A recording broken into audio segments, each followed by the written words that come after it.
Hai, assalamualaikum. Selamat tengah hari. Selamat tengah hari. Saya baru sampai dekat rumah. Saya baru ambil Apit dari sekolah agama. Nih budaknya nih. Nih, Apit. Hai. Dia baru balik dari sekolah agama ya. Saya dah ada. Di video kali ini saya nak bercerita ya. Saya nak bercerita tentang pengalaman saya kerja di Malaysia ataupun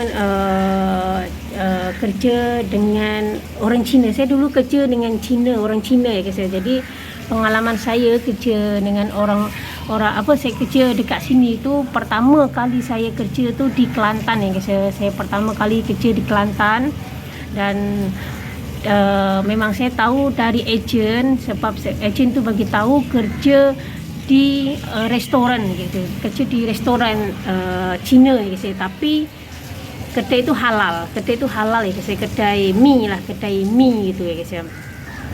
Dan walaupun tu Cina, saya nak akan sedikit cerita ya guys. Walaupun dia tu Cina ya guys, tapi alhamdulillah baik, dia sangat-sangat baik ya guys. Dia sangat-sangat baik. Lepas tu dan dia mewajibkan pekerjanya itu semua yang perempuan harus pakai tudung. Walaupun pakai tudung, padahal saya masa tu saya tak pakai tudung lagi. Saya belum pakai tudung lagi. Dan memang waktu itu kan saya memang dari datang ke Malaysia itu memang saya belum pakai tudung lagi ya guys. Jadi waktu saya dapat tahu kerja dekat restoran Cina tu, saya ingat kerja dekat restoran Cina. Rupanya restoran tu halal gitu ya guys. Jadi suruh pakai tudung gitu.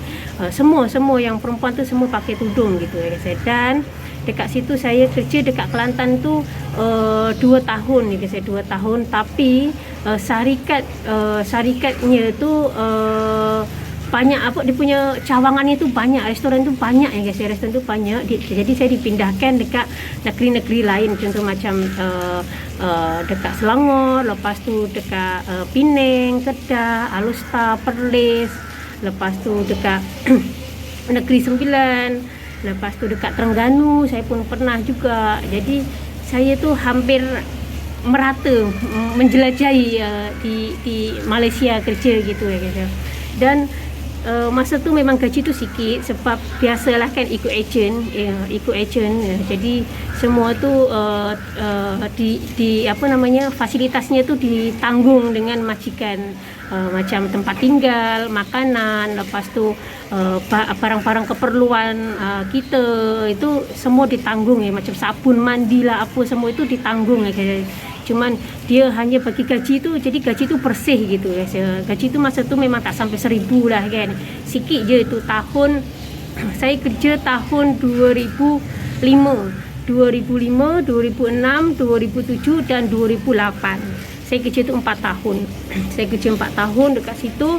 Tapi saya kerja dekat Kelantan tu 2 tahun. Lepas tu saya dipindah-pindah ke tempat cawangannya gitu, cawangannya tu. Dan memang saya akui walaupun dia tu bos saya tu Cina, tapi kalau time azan itu suruh berhenti, suruh pergi rehat, suruh pergi solat dulu. Memang saya kagum guys. Memang saya kagum. Jadi bukan Melayu saja yang macam tu yang saya, tapi orang Cina itu walaupun dia Cina itu kalau dengar azan, ini dah azan, kau pergi solat dulu. Dia cakap macam tu. Jadi memang alhamdulillah lah dia tu ni kan. Tapi kan ada yang cakap katanya orang kalau kerja dengan Cina tak boleh solat gitu. Itu saya tak tahulah, kalau dekat luar sana saya tak tahu. Tapi alhamdulillah majikan saya walaupun Cina itu dia tetap mengizinkan solat, berpuasa gitu. Dan kalau time puasa pun sama juga. Kalau time puasa itu kalau pas buka tu jadi kalau buka tu dia yang muslim, yang dari Indonesia semua kan muslim, orang Indonesia yang perempuan semua kan muslim kan. Itu suruh pergi ke belakang, suruh pergi berbuka dulu dan solat, nanti sambung pergi kerja. Jadi ada penggantinya gitu ya guys. Jadi bukan orang Indonesia juga lah, sebab waktu itu yang kerja itu orang Indonesia dengan orang Myanmar gitu ya. Itu memang saya kagum dari situ. Memang saya kagum bahawa orang Cina itu tak semuanya itu tak jahat gitu ya. Jadi ada juga yang kata kerja dekat Malaysia, ada satu orang Indonesia kerja pembantu rumah itu disiksa, di apa namanya didera gitu.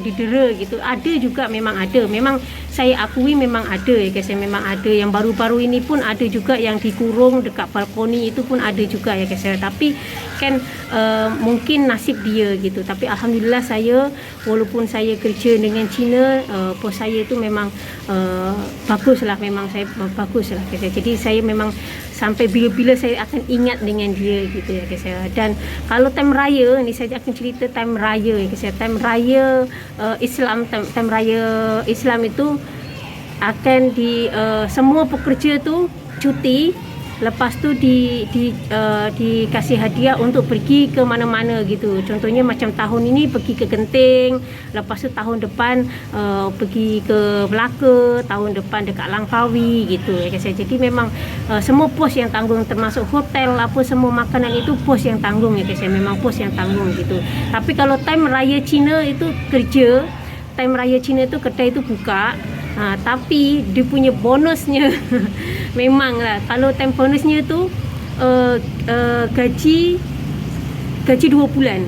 Gaji 2 bulan full ya guys ya. Jadi bonusnya tu dua kali lipat gaji 2 bulan. Dan apa namanya, memang kita ni tak gini ya, kita ni ikut ejen tu tak boleh sembarangan untuk bercuti ke balik Indonesia untuk bos saya nak cuti ke Indonesia selama ini saya tak boleh dah, kecuali kalau kerja macam pembantu rumah gitu. Kalau kerja pembantu rumah tu memang ada juga kan dia yang cuti macam tu kan. Tapi saya kerja tu dekat restoran, memang bos saya tu tak bagi saya balik dekat Indonesia gitu. Tapi kalau cuti dekat sini mesti ada lah kan, sebab dia pun ada bagi cuti 2 minggu sekali. Masa tu memang dia bagi cuti 2 minggu sekali ya guys. Bukan seminggu sekali cuti itu, bukan ya guys, tapi 2 minggu sekali sebab restoran kan, restoran. Tapi kalau tak cuti pun tak apa, tapi tetap akan digaji lebih. Jadi 2 kali gajinya tu 2 kali lipat gitu ya guys. Tapi memang gitu ya guys. Tapi alhamdulillah. Jadi gini, apa namanya, katanya dekat Malaysia ni majikannya kan banyak yang teruk, banyak yang dera gitu kan, ada yang cakap macam tu kan. Itu memang ada guys. Jadi setiap negara, ini menurut saya kan, ini menurut saya, jadi setiap negara, bukan negara Malaysia aja ya guys, bukan negara Malaysia, dekat Singapura ke, dekat Taiwan ke, Hong Kong ke, ataupun mana-mana lah termasuk Indonesia, ada juga majikan yang tak baik kan. Ada juga majikan yang tak baik, ada majikan yang mendera atau menyiksa atau yang memukul, itu ada juga kan. Bahkan ada juga yang tak dibagi gaji. Itu semua negara ada, pasti setiap negara ada majikan yang tak baik, itu mesti ada. Itu kalau menurut saya. Jadi jangan macam kerja dekat Malaysia ni teruk, majikannya tak baik, banyak yang tak baik. Itu bukan pasal macam tu gitu ya guys. Ramai orang Indonesia kerja dekat Malaysia itu ramai ya guys, yang entah kerja kuli bangunan ataupun kerja dekat restoran, ada juga yang jadi pembantu rumah. Itu memang banyak, memang saya akui memang banyak ya guys, orang Indonesia ya guys. Saya banyak ramai kawan saya orang Indonesia yang kerja, tapi dengan cara bukan ikut ejen gitu ya guys.